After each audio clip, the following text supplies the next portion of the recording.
जय हिंद साथियों, आप सभी का स्वागत है एक बार फिर से YouTube channel Kanhaiya GS world में। दोस्तों, अब बहुत ज़्यादा समय नहीं बचा है, इसीलिए जितना हो सके आप प्रैक्टिस सेट लगाएं। सभी को डिटेल्स में पढ़ने का समय अब लगभग बीत चुका है, तो हम लोगों को या फिर आपको जितना हो सके आप प्रैक्टिस सेट लगाइए।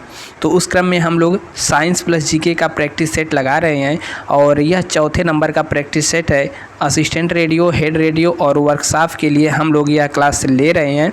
तो बिना देरी के हुए चलिए शुरू करते हैं आज का वीडियो। और दोस्त, आपको एक बार फिर से बता दें और हम बताते आ रहे हैं, यदि आपने मेंटल एप्टीट्यूड का टॉपिक नहीं पढ़ा है तो आप 5 से 7 क्वेश्चन आप अपना गंवा रहे हैं। यूपीएसआई का जो सेम टू सेम सिलेबस था वही सिलेबस यूपी रेडियो ऑपरेटर में मेंटल एप्टीट्यूड का है। तो आप लोग यह हम वीडियो ऑलरेडी बना दिए हैं, 10 से 12 पार्ट में है। चैनल के प्लेलिस्ट में आपको इसी तरीके से लगा हुआ मिल जाएगा। 20-22 मिनट 15 मिनट ऐसे ही वीडियो हैं, तो सभी को आप देख लीजिए।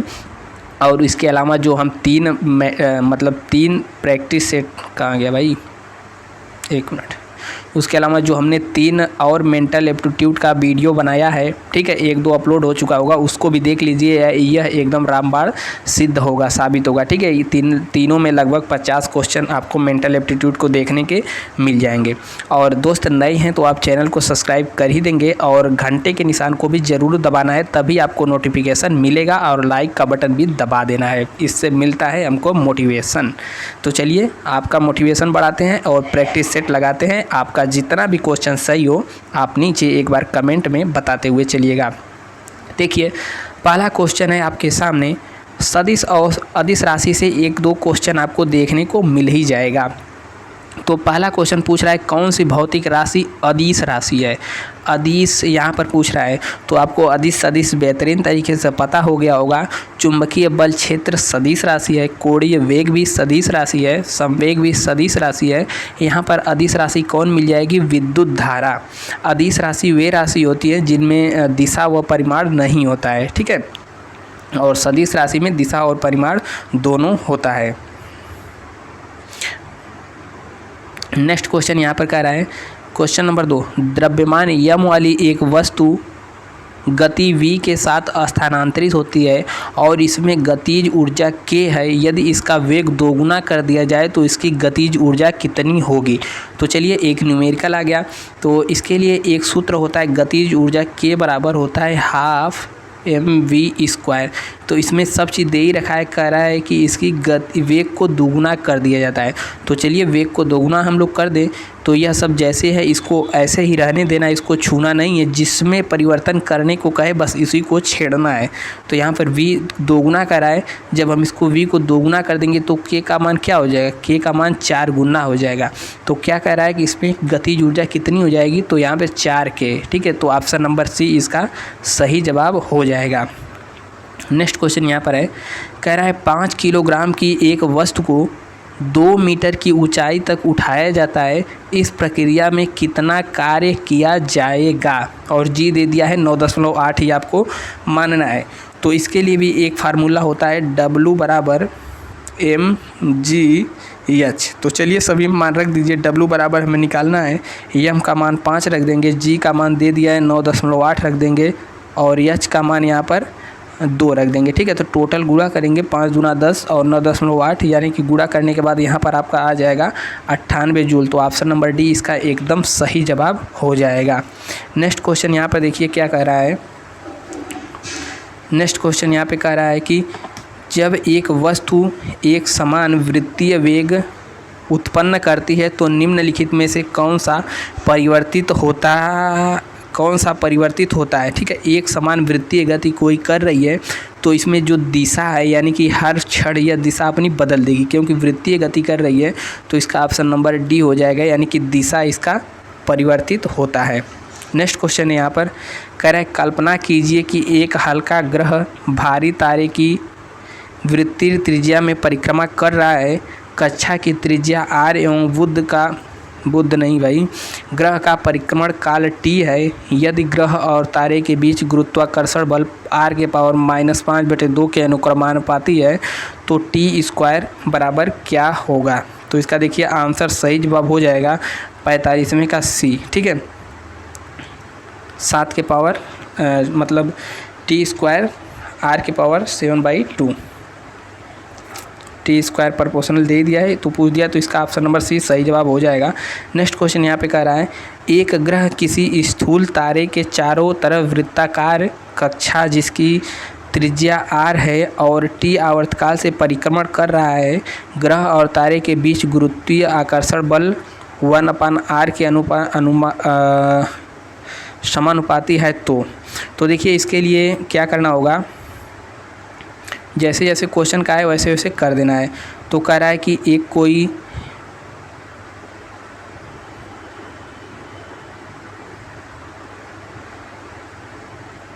ठीक है, तो यहाँ पर कह रहा है कि एक वृत्ताकार कक्ष में जिसकी त्रिज्या आर है आवर्तकाल टी है, एक स्थूल तारे का चारों तरफ मतलब कर रहा है एक छोटा, यहाँ पर देखिए एक स्थूल तारे के चारों तरफ वृत्ताकार कक्ष जिसकी त्रिज्या आर है का आवर्तकाल टी से परिक्रमण कर रहा है, ग्रह व तारे के बीच गुरुत्वीय आकर्षण बल ज्ञात करना है। तो मान लीजिए कि यहाँ पर जो बड़ा वाला पिंड है यम हो जाएगा और जो छोटा वाला है वह स्मॉल यम हो जाएगा। ठीक है, इसके बीच की दूरी दे दिया आर, तो यह बराबर आपको पता होता है G M small m upon are square होता है, तो इसी फार्मूले में रख देंगे। और यह बराबर यहाँ पर होता है M V square upon R, और यहाँ पर G M upon are square है, तो आर से आर कट जाएगा, तो यहाँ पर आ जाएगा V square upon G M upon R. ठीक है, अब इसकी बात करेंगे तो वी बराबर हो जाएगा 2πr/t स्क्वायर है, तो स्क्वायर कर देंगे और यहाँ पर जी एम अपन आर हो जाएगा। अब जब ये स्क्वायर खोलेंगे तो यहाँ पर 2 2 जा 4 यानी कि यहाँ पर हो जाएगा 4π² r स्क्वायर अपन यहाँ पर हो जाएगा टी स्क्वायर बराबर जी एम अपन आर हो जाएगा। तब यहाँ से हमें क्या पूछा है, गुरुत्वाकर्षण समानुपाती है तो परिक्रमण, तो यहाँ पर परिक्रमण काल निकालना है। तो यहाँ पर से जब हम लोग टी स्क्वायर बराबर निकालेंगे, ठीक है, तो टी स्क्वायर बराबर क्या आ जाएगा 4π² अपन जी एम नीचे आ जाएगा और यहाँ पर हो जाएगा r³। ठीक है, यह r से r में जाएगा तो r³ हो जाएगा और बाकी यह सब नियतांक हो जाएगा। तो यहाँ पर t प्रोपोर्शनल टू नियतांक के बदले प्रोपोर्शनल लगाते हैं, r³ हो जाएगा। और आपको पता होगा न्यूटन नहीं, जो परिक्रमण काल का तीसरा नियम है वह यही नियम है, t प्रोपोर्शनल टू r³। तो यहाँ पर सही जवाब जो हो जाएगा 46वें का ऑप्शन नंबर ए सही हो जाएगा। ठीक है, नेक्स्ट क्वेश्चन एकदम सिंपल सा क्वेश्चन कह रहा है एथेनॉल का सूत्र होगा। तो आपको पता होगा एथेनॉल यानी कि जो शराब पीने वाली होती है उसी का सूत्र होता है एथेनॉल, और मेथेनॉल यहाँ पर जो C2H5OH है यह जहरीला शराब होता है। तो 47वें का ऑप्शन नंबर डी सही हो जाएगा और इसको एल्कोहल भी कहते हैं। ठीक है, एल्कोहल शराब वाला कौन सा है, शराब में एल्कोहल मिलाया जाता है तो यही मिलाया जाता है। और बाकी जो गांव वगैरह में, देहात वगैरह में या फिर वन वाले क्षेत्र में जो लोग बना लेते हैं घर पर ही, वह क्या जहरीला कभी कभी बन जाता है तो एथेनॉल के बदले मेथेनॉल बन जाता है, तो वही जहरीला हो जाता है जिसको पीने के बाद लोग अंधे हो जाते हैं। नेक्स्ट क्वेश्चन यहाँ पे कह रहा है यदि 25 किलोग्राम के द्रव्यमान वाली कोई वस्तु 8 मीटर प्रति सेकेंड के समान त्वरण के साथ गतिमान है तो वस्तु द्वारा लगाया गया बल होगा।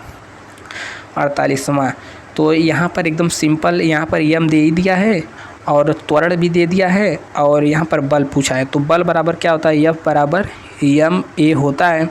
तो यहाँ से हमें बल निकालना है, तो एम का मान 25 और ए का मान 8, 25 8 200, 200 क्या न्यूटन, बल बराबर होता है न्यूटन। ठीक है, तो 200 न्यूटन देख लो भाई, ऑप्शन नंबर ए सही हो जाएगा। ठीक है, और दोस्त यदि आपको वीडियो अच्छा लग रहा हो तो लाइक वाला जो बटन है उसको दबा ही दीजिए। नेक्स्ट क्वेश्चन यहाँ पे कह रहा है किसी पदार्थ पर खाली स्थान कार्य करने के बावजूद भी उसका आकार में परिवर्तन न होने का गुण क्या कहलाता है। आप एक एक ऑप्शन रख करके फिट बैठा भी सकते हैं। अब देखिए किसी पदार्थ पर, ठीक है, यदि हम बाह्य बल लगाएंगे तो उसके बावजूद भी उसके आकार में परिवर्तन न होगा तो हम उसको क्या कहेंगे, वस्तु बहुत ही दृढ़ है या फिर दृढ़ता है। तो ऑप्शन नंबर यहाँ पर सी सही हो जाएगा। बाह्य बल लगाने पर भी यदि उसके आकार में परिवर्तन नहीं होता है तो वह वस्तु उसमें दृढ़ता का गुण प्रदर्शित करती है। तो ऑप्शन नंबर यहाँ पर सी सही हो जाएगा। नेक्स्ट क्वेश्चन यहाँ पर है 50वां क्या कह रहा है, एसआई प्रणाली में प्रतिबल का मात्रक या फिर माप इकाई क्या है। तो प्रतिबल बराबर होता है आंतरिक प्रतिरोध बटे क्षेत्रफल, यानी कि F बराबर A। तो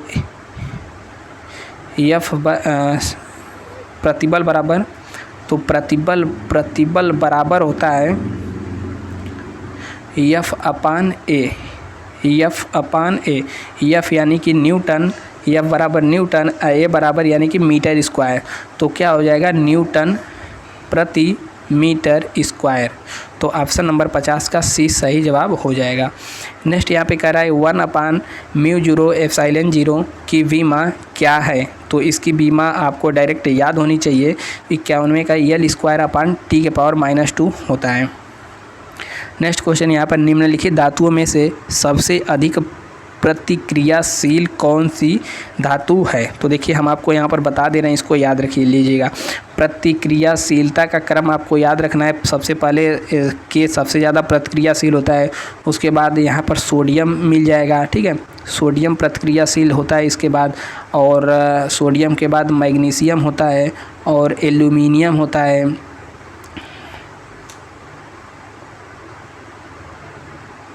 एल्यूमिनियम के बाद यहाँ पर जिंक होता है, ठीक है। यह धातु के प्रतिक्रियाशीलता का क्रम है, Fe होता है। फिर यहाँ पर सबसे लास्ट में जाएंगे तो Au होता है, यानी कि सोना, और Ag चांदी। तो अब जितना भी देगा आप उसमें से देख लीजिएगा सबसे प्रतिक्रियाशील कौन है। तो यहाँ पे कैल्शियम, एल्यूमिनियम, निकिल और लेड। तो यहाँ पर हमें क्या मिल जाएगा, कैल्शियम तो भैया गायब हो गया। सोडियम के बाद यहाँ पर आपको कैल्शियम मिलता है, ठीक है, सोडियम, फिर यहाँ पर कैल्शियम, फिर मैग्नीशियम। तो phosphorus, sodium, calcium, phosphorus, sodium, calcium. तो इसमें कैल्शियम दे दिया है, तो ऑप्शन नंबर ए यहाँ पर सही हो जाएगा। यह क्रम आपको 10-12 अंक तक याद रख लेना है। पहले potassium, sodium, calcium, magnesium, aluminium, zinc, iron, ठीक है, लास्ट में Au Ag होता है। नेक्स्ट क्वेश्चन देखिए यहाँ पर, मेथिल एल्कोहल और एथिल एल्कोहल के आणविक द्रव्यमानों में कितने का अंतर होता है। तो आपको मेथिल एल्कोहल का फार्मूला याद होना चाहिए, एथिल एल्कोहल का फार्मूला याद होना चाहिए, अभी हमने पीछे देखा भी है। तो चलिए, मेथिल एल्कोहल का क्या होता है, मेथिल एल्कोहल का होता है CH3OH। अब चलिए, इसका जब हम लोग आणविक सूत्र निकाल दिए, अब इसका आणविक द्रव्यमान निकालेंगे तो C क्या होता है, C बराबर होता है, C का परमाणु क्रमांक 6, परमाणु द्रव्यमान 12। तो 12 प्लस हाइड्रोजन का 1, तो 3 हाइड्रोजन है तो 3 हो जाएगा। ऑक्सीजन का 16 होता है, ठीक है, 8 क्रमांक होता है, 16 भार होता है, तो यहाँ पर 16 हो जाएगा। और हाइड्रोजन का 1 जोड़ने के बाद कितना आएगा, 12 3 15, अब 15 1 16, 16 16 दूना 32, तो 32 इसका आ जाएगा। अब दूसरा क्या दिया है, एथिल एल्कोहल। तो एथिल एल्कोहल का जो होता है फार्मूला वह होता है C2H5OH, इसका फार्मूला होता है। अब चलिए इसका भी निकाल लीजिए, जो परमाणु आणविक द्रव्यमान होता है, तो C का होता है 12 द्रव्यमान, तो 2 C है, तो 12 दूना 24, प्लस हाइड्रोजन का 1 होता है, 5 का 5 हो जाएगा। ऑक्सीजन का 8 क्रमांक, भार 16, ठीक है, और हाइड्रोजन फिर 1 है तो 1। अब इसको जब जोड़ेंगे तो 24 5 29, 29 1 30, 30 10 40, 40 से 46, ठीक है, इसका 46 हो जाएगा। तो यहाँ पर पूछा क्या है, दोनों इकाइयों का अंतर। तो 46 में से जब 32 घटा देंगे तो 6 में से 2 जाएगा 4, 4 में से 3 जाएगा 1, तो यहाँ पर 14 आंसर हो जाएगा आपका। ऑप्शन नंबर ए सही हो जाएगा 53 का, ठीक है। समझ में आया, नहीं आया दोबारा देखिए। 54 कह रहा है, विद्युत धारा का एसआई मात्रक क्या होता है। तो आप सबको पता है, मतलब पहले भी यह क्वेश्चन आ चुका है। तो धारा का एसआई मात्रक होता है एम्पियर। वहीं कूलाम की बात करें, आवेश का होता है। जूल किसका होता है, कार्य का होता है या फिर ऊर्जा, दोनों का होता है। वाट किसका होता है, सामर्थ्य का होता है, जूल प्रति सेकेंड, ठीक है। यहाँ पर नेक्स्ट कह रहा है, टेफ्लॉन खाना पकाने के उपकरणों में एक नॉनस्टिक कोटिंग में इस्तेमाल किया जाता है। तारों आदि में अपने इंसुलेशन विशेषता के कारण इलेक्ट्रॉनिक्स उद्योग में इस्तेमाल किया जाता है। एक बहुलक पॉलीमर होता है जिसमें कार्बन बॉन्डिंग शामिल है। तो इसमें फ्लोराइड होता है, आप सबको पता होगा, नहीं पता है तो फ्लोराइड याद रख लीजिएगा। और टेफ्लॉन ऐसा बर्तन होता है जिसमें यदि हम खाना पकाएं तो चिपकता नहीं है। ये भी क्वेश्चन कई बार पूछ देता है, किस बर्तन में खाना पकाने पर या फिर किससे बना होता है उसमें खाना पकाने पर चिपकता नहीं है, तो टेफ्लॉन याद रख लीजिएगा। यह नॉन स्टिक कोटिंग का इस्तेमाल इसमें किया जाता है। ऑप्शन नंबर 20 सही है। 56 का कह रहा है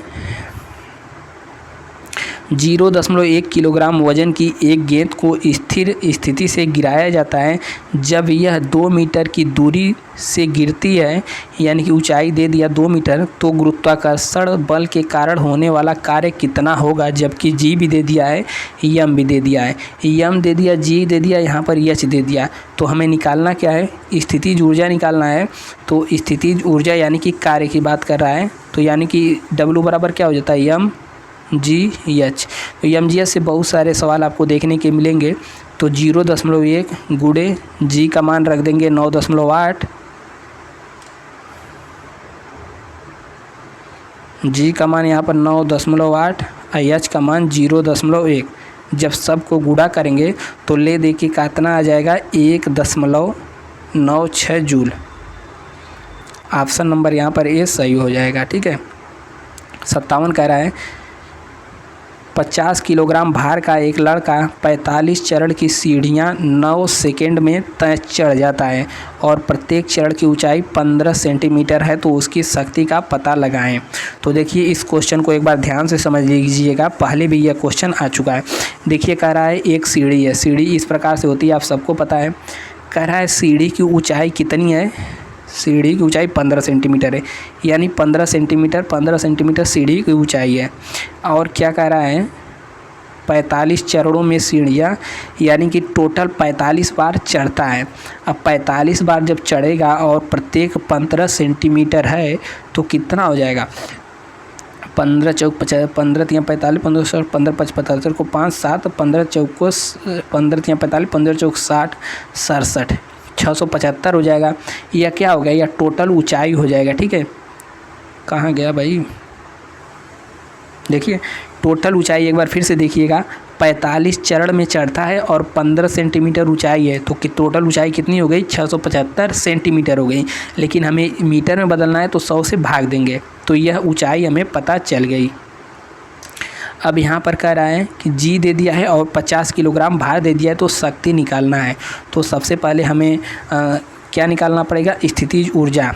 तो यहाँ पर W बराबर होता है एम जी एच। तो एम का मान दे दिया है 50, जी का मान दे दिया है 10 और एच का मान हमें पता चल गया 675/100। तो यहाँ जो जीरो कट गया। अब कितना बच गया, 5 × 6 7 5। अब लेकिन यहाँ पर कह रहा है शक्ति लगाना है, शक्ति निकालना है। तो शक्ति बराबर क्या होता है, कार्य बटे समय या फिर स्थितिज ऊर्जा बटे समय। तो यहाँ पर जब हम शक्ति बराबर निकालेंगे, शक्ति बराबर होता है स्थितिज ऊर्जा बटे समय। तो यहाँ पर जो आया है 5 × 6 7 5 बटे समय कितना दिया है, यहाँ पर 9 सेकेंड दे दिया है, तो 9 से यहाँ पर भाग देंगे। अब आएगा टोटल आंसर। ठीक है, अब 9 से जब भाग देंगे, 9 × 6 = 9 7 63, 9 7 63, 5 9 5 45, 75 रह जाएगा। अब गुणा करेंगे 5 × 25, 5 7 35, 36 37, तो कितना आ जाएगा 375। क्या, पीछे का मात्रक भी याद रखना है, शक्ति का क्या होता है, वाट। तो 375 वाट, ऑप्शन नंबर डी इसका सही जवाब हो जाएगा। समझ में आता जाए तो वीडियो को लाइक ज़रूर करना है दोस्त। और यहाँ पर दे दिया एक एटमॉस्फेयर बराबर क्या होता है, तो सबको पता होगा 1.01 × 10⁵ पास्कल होता है। ठीक है। क्वेश्चन नंबर 59 कह रहा है न्यूटन के गति के नियमों का प्रकाशन वर्ष कब हुआ था। तो ऐसा भी क्वेश्चन पूछ देता है, तो 59 का सही जवाब हो जाएगा डी, यानी कि 1687 में न्यूटन ने अपना नियम प्रकाशित किया था। क्वेश्चन नंबर 60 कह रहा है आसुत जल यानी कि जो डिस्टिल्ड वाटर होता है उसमें मछलियाँ क्यों नहीं जीवित रह पाती, क्या उसमें सांस नहीं ले सकती। सांस तो नहीं ले पाएंगी, लेकिन क्यों नहीं ले पाएंगी यहाँ पर पूछ रहा है, क्यों नहीं जीवित रह पाती। इसमें ऑक्सीजन नहीं होता है, इसमें भोजन नहीं होता है, या फिर परासरण मछली के शरीर से तरल पदार्थों को पतला कर देता है। तो ऑप्शन नंबर यहाँ पर बी सही जवाब होगा। ठीक है, ऑप्शन नंबर 60 का बी सही जवाब हो जाएगा।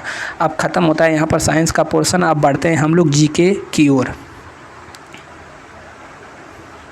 देखिए सामान्य ज्ञान की तरफ हम लोग आ चुके हैं, और एक सेकेंड रुक जाइए।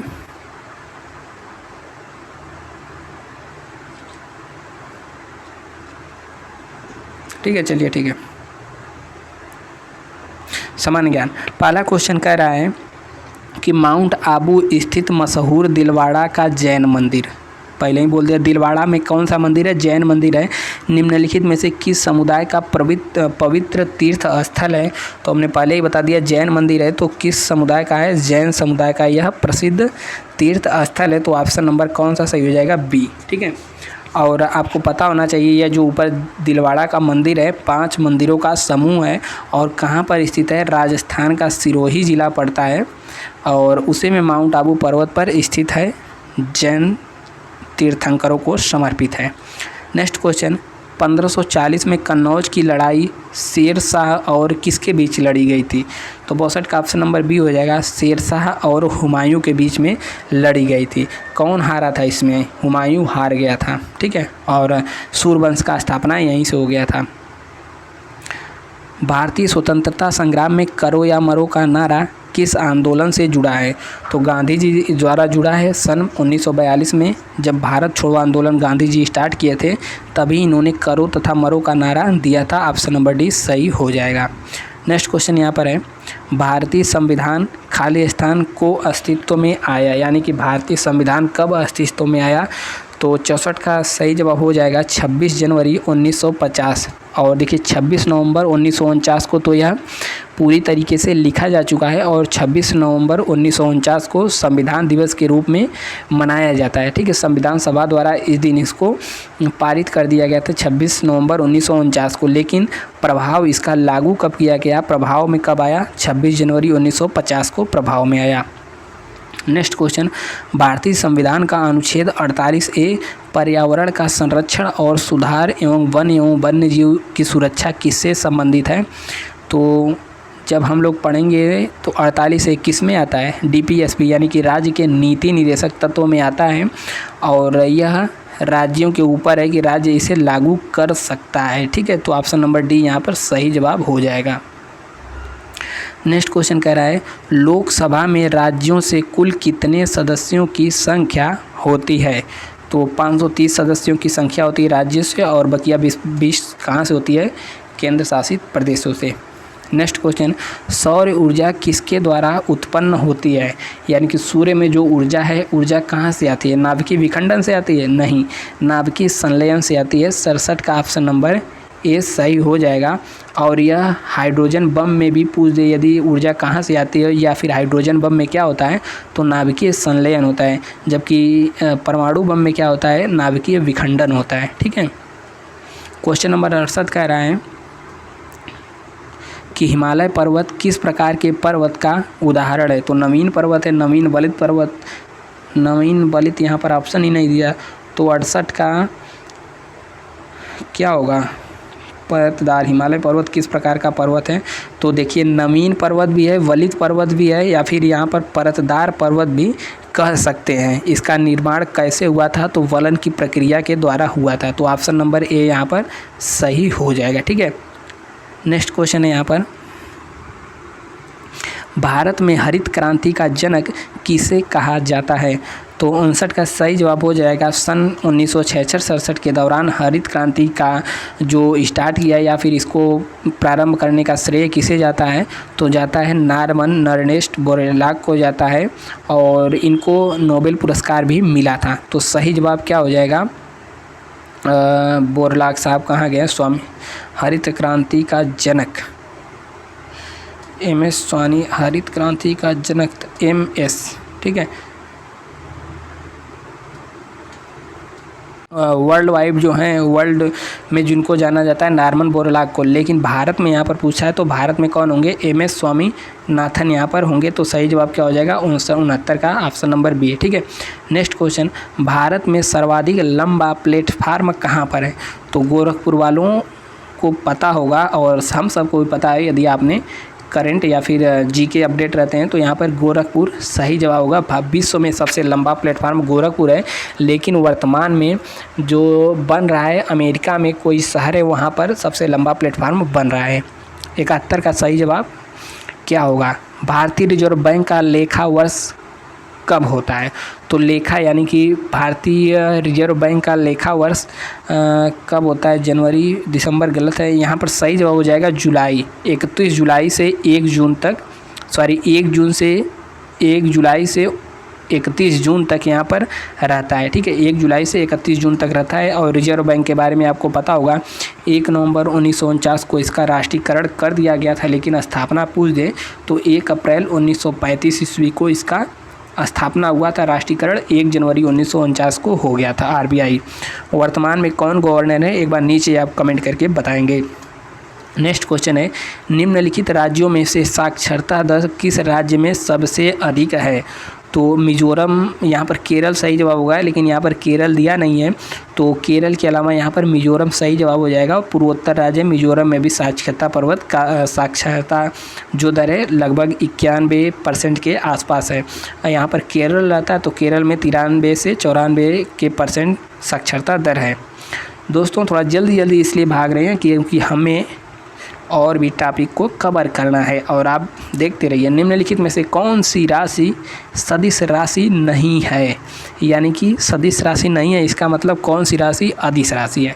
तो देखिए बल बराबर द्रव्यमान गुणे त्वरण, तो यहाँ पर त्वरण सदिश होता है तो यहाँ पर बल भी सदिश हो जाएगा। यहाँ पर वेग भी सदिश होता है, विस्थापन सदिश होता है, लेकिन यहाँ पर कार्य सदिश नहीं बल्कि अदिश राशि होता है। नेक्स्ट क्वेश्चन है, बिजली के बल्ब का फिलामेंट किससे बना होता है। तो यह बहुत ही पुराना और फेवरेट क्वेश्चन है।